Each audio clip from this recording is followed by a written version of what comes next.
Alexander and the Terrible, Horrible, No Good, Very Bad Day by Judith Vorst.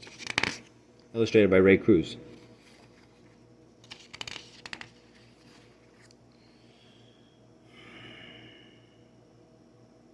I went to sleep with gum in my mouth. Now there's gum in my hair.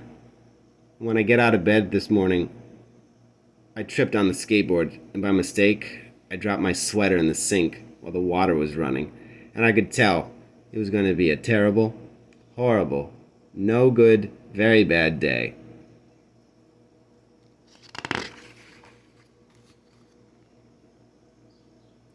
At breakfast, Anthony found a Corvette Stingray car kit in his breakfast cereal box, and Nick found a junior undercover agent code ring in his cereal box. But in my breakfast cereal box, all I found was breakfast cereal. I think I'll move to Australia.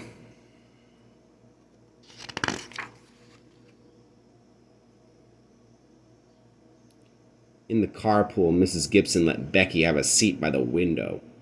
Audrey and Elliot got seats by the window, too. I said I was being scrunched. I said I was being smooshed.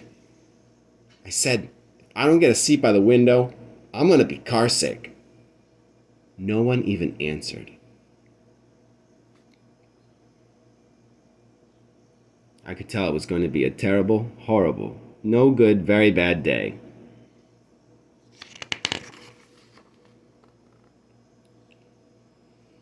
At school, Mrs. Dickens liked Paul's picture of the sailboat better than my picture of the invisible castle.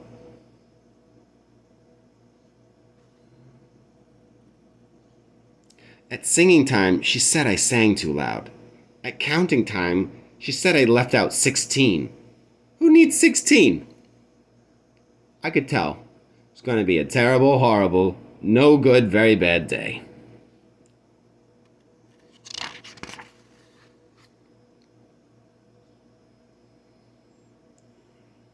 I could tell because Paul said I wasn't his best friend anymore. He said that Philip Parker was his best friend, and that Albert Moyle was his next best friend, and that I was only his third best friend.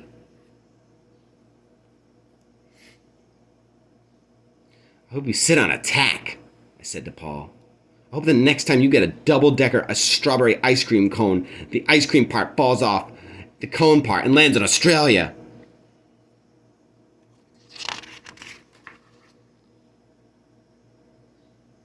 There were 2 cupcakes in Philip Parker's lunch bag, and Albert got a Hershey bar with almonds. Paul's mother gave him a piece of jelly roll that had little coconut sprinkles on the top. Guess whose mother forgot to put in dessert? It was a terrible, horrible, no good, very bad day.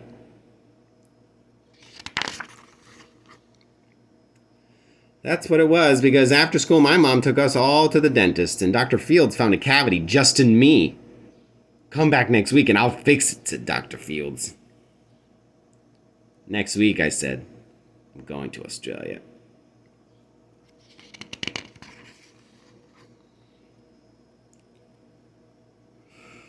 Oh boy.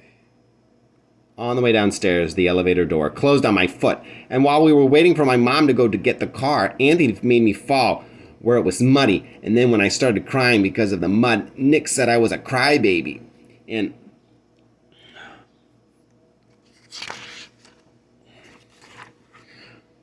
while I was punching Nick for saying crybaby, my mom came back with the car and scolded me for being muddy and fighting. I am having a terrible, horrible, no good, very bad day, I told everybody. No one even answered. So then we went to the shoe store to buy some sneakers. Anthony chose white ones with blue stripes. Nick chose red ones with white stripes. I chose blue ones with red stripes. But then the shoe man said, we're all sold out. They made me buy plain old white ones. But they can't make me wear them.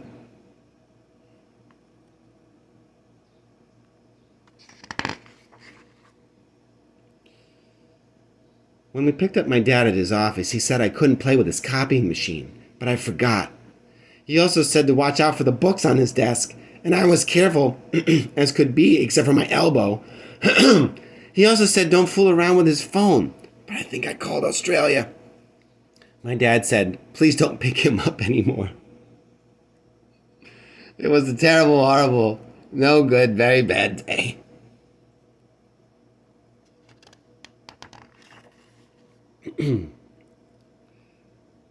There were lima beans for dinner.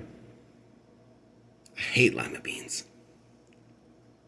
There was kissing on TV. I hate kissing.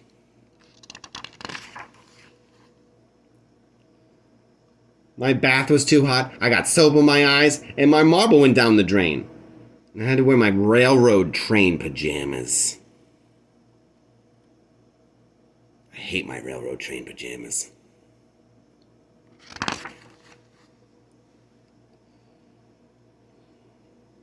When I went to bed, Nick took back the pillow he said I could keep, and the Mickey Mouse nightlight burned out, and I bit my tongue.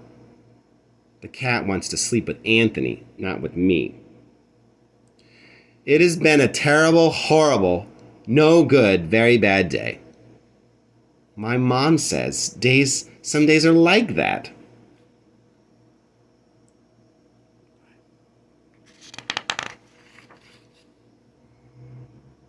Even in Australia.